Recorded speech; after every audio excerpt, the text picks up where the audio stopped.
Do you wish you could do more intense hiking slash camping, but you don't have anywhere that's nearby that's sufficiently difficult that you can train on any nearby terrain that's hard enough for that? If you're like me at all, you really enjoy spending tons of time outside hiking, camping, but unfortunately, all the places you actually want to go and check out, all the trails, all the camping spots, they take like hours to drive to. It's crazy. Pair that with a busy and chaotic schedule, and you find yourself really lagging behind when these excursions come around. So over the past 3 years, I personally have been spending a lot more time outdoors. I try to make a point to do it like at least every other week during the summer. Do at least like one overnight hike or camp. And through all of that, I've really discovered the importance of something called rucking, which is the purpose of the speech. I wanted to inform people about it. And there's three things that you broadly need to understand. You need to know what rucking is, the history of it, and some of the historical loads that were carried, particularly the weight, and health benefits slash concerns, mainly the concerns I'll be focusing on later. So with that purpose in mind, let's talk about rucking. As stated by the website GoRuck, rucking is walking with weight on your back. It's that simple. I myself use rucking to train for hiking trips, places where I expect to be, or where I expect to take honestly less gear than I keep packed in my ruck.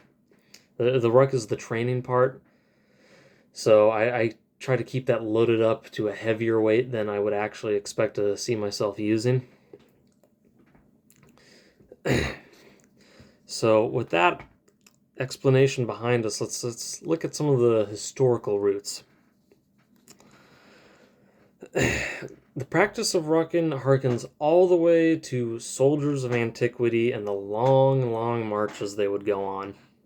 Think Roman legionaries. Think the one movie 300 where they got the Assyrian army traveling across the mountains and whatnot, all across the countryside. Long, long marches.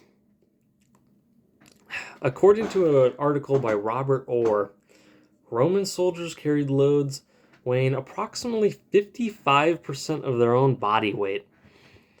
At a time when the average male Roman's body weight was estimated to be around 145 pounds, thus making the load they carried 80 pounds, an excessive 80 pounds. And they did all that while marching up to about 20 miles in a day, that's crazy. That's beyond me. Fast forward to World War II, and we have examples of Canadian troops carrying as much as 30% of their body weight, give or take, or roughly 50 pounds.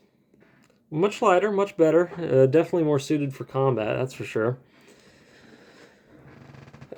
And even more recently, militaries have included rucking in their training regiments. Perhaps most notably, the U.S. Army Rangers, who are expected to do a 12-mile march with a rucksack loaded to a weight of at least 35 pounds, I believe.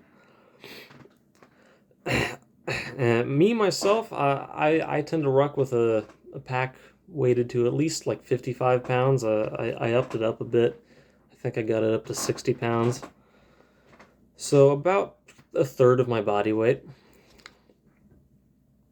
So with that brief history out of the way, let's talk about the health concerns. Now, I'll preface this part off with some common knowledge, I guess. It's pretty much drilled into from pretty early on that physical movement, exercise, all that's good for your cardiovascular health. So I'm not going to be talking about the health benefits.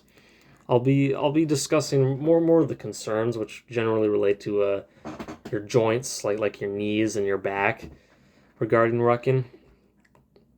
In fact, a study by Chu and others found a significant link between rucking with a heavy pack, mind you, approximately 60% of body weight or more, and spinal injuries such as intervertebral compression, which I believe is a fancy way of saying a herniated disc, and increased lumbar curvature.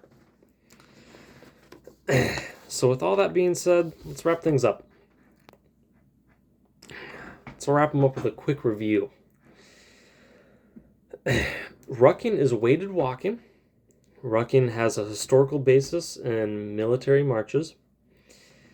And rucking with excessive weight can lead to spinal issues. So by now you should have a pretty nice understanding of rucking as an activity, and you should have some idea of what it can help you achieve. And there's just one last thing I have to ask. How much weight would you ruck with?